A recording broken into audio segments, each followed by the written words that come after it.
അപ്പോൾ ഇന്നത്തെ വീഡിയോ വേറെ ഒന്നുമല്ല, അപ്സര ജാസ്മിൻ തല്ലി. അപ്പോൾ പൊതുവെ ഒരിത് വരുന്നുണ്ട്, അപ്സരനെ ജാസ്മിൻ തല്ലി. അപ്സരനെ ജാസ്മിൻ തല്ലിയിട്ടുണ്ടെങ്കിൽ അപ്സര വെളിയിൽ പോകാനാണ് ചാൻസ്. ജാസ്മിൻ പോകില്ല എന്ന് വെച്ചാൽ ബിഗ് ബോസ് വിടില്ല. പിന്നെ കപ്പ് കൊടുക്കാൻ തീരുമാനിച്ച് വെച്ച ഒരാളാണ് ഈ പറയുന്ന മുല്ലപ്പൂ ജാസ്മിൻ. അപ്പോൾ ജാസ്മിനെ ഒരിക്കലും അവർ കളയാൻ ചാൻസ് ഇല്ല.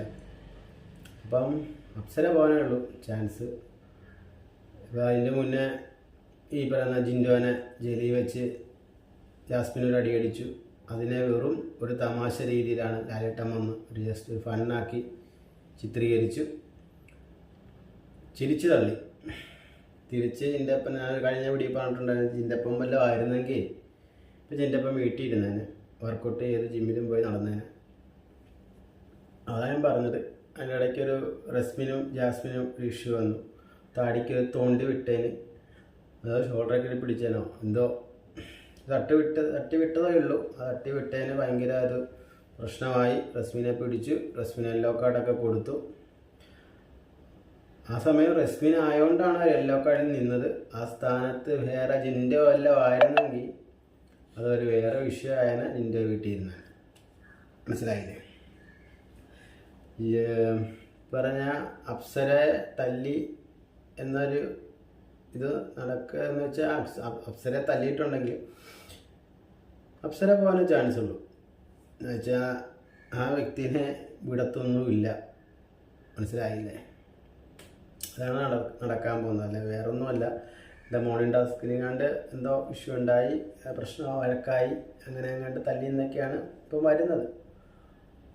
അപ്പം ഞാൻ കുറേ കമൻറ്റുകൾ വായിച്ചിരുന്നു, വേറെയുള്ള വീഡിയോസിൽ കമൻറ്റുകൾ വായിച്ചിരുന്നു. അപ്സരയ്ക്ക് തല്ല് കിട്ടിയിട്ടുണ്ടെങ്കിൽ ഒരെണ്ണം ആവശ്യമാണെന്നും, പിന്നെ അത് തല്ലിയത് ജാസ്മിൻ ആയതുകൊണ്ട് ആ വ്യക്തി പുറത്ത് പോകണമെങ്കിൽ സന്തോഷമെന്നും. പിന്നെ കുറേ കമൻറ്റുകൾ ഞാൻ വായിച്ചു. ജാസ്മിൻ വെളിയിൽ പോവുകയാണെങ്കിൽ പള്ളിയിൽ പോയി മെഴുതിരി കത്തിക്കാമെന്നും. പക്ഷേ അതൊക്കെ ഒരു അതിമോഹമാണ്. എന്നുവെച്ചാൽ വേറൊന്നുമല്ല, ആ വ്യക്തിയെ ഒരിക്കലും വെളിയിൽ കളയാൻ പോകുന്നില്ല. അപ്പം ഇതൊന്ന് പറയണമെന്നുണ്ടായിരുന്നു. ആ വ്യക്തി അവിടെ ആരെ തെറി പറഞ്ഞെന്ന് പറഞ്ഞാലും ആരെ തല്ലിയെന്ന് പറഞ്ഞാലും ബിഗ് ബോസ് അണിയറ പ്രവർത്തകർ അതിനെ പിടിച്ച് വെച്ച് ഇതിനെല്ലാം കൂടെ കൂട്ടി ബിഗ് ബോസ് ഫിനാലയിൽ വിന്നറാക്കി കപ്പും കൊടുത്തേ വിടത്തുള്ളൂ. വെള്ളപൂശ നടക്കുന്നവർ പൂശി ഇപ്പം എന്ത് ചെയ്യണമെന്നറിയാൻ മേലാത്ത അവസ്ഥയിലാണ്.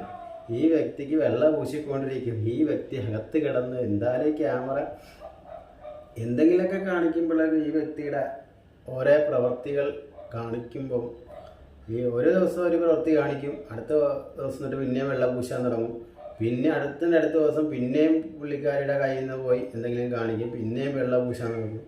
ഈ പൂശി ഇനി ഈ പൂശിൽ എത്ര നാളുണ്ടാവുമെന്ന് അറിയില്ല. എന്തായാലും 100 ദിവസം തികയ്ക്കും കപ്പും കൊണ്ട് വെളിയിൽ വരത്തുള്ളൂ പൂശി. അപ്പം എന്തെങ്കിലുമൊക്കെ നടക്കട്ടെ എന്ന് പറയണമെന്നുണ്ടായിരുന്നു. അതുകൊണ്ടാണ് വീഡിയോ ചെയ്തത്. ഈ വീഡിയോയ്ക്കിടയിൽ വന്ന് എൻ്റെ വീട്ടുകാരെയും എൻ്റെ മക്കളെയൊക്കെ പറയുമെന്നൊക്കെ അറിയാം. ഇത് കാണുന്നുണ്ട്, കാണാതിരിക്കുന്നുമില്ല, കാണുന്നുണ്ട്. എൻ്റെ വീട്ടുകാരിൽ നിന്ന് ഒന്നിച്ചിരുന്നാണ് കമൻറ്റുകൾ നോക്കാറുള്ളത്. പറയുന്നവർ പറയട്ടെ, പൂശികൾ നടക്കട്ടെ. പൂശി എത്ര നാൾ പോകുമെന്നറിയാം.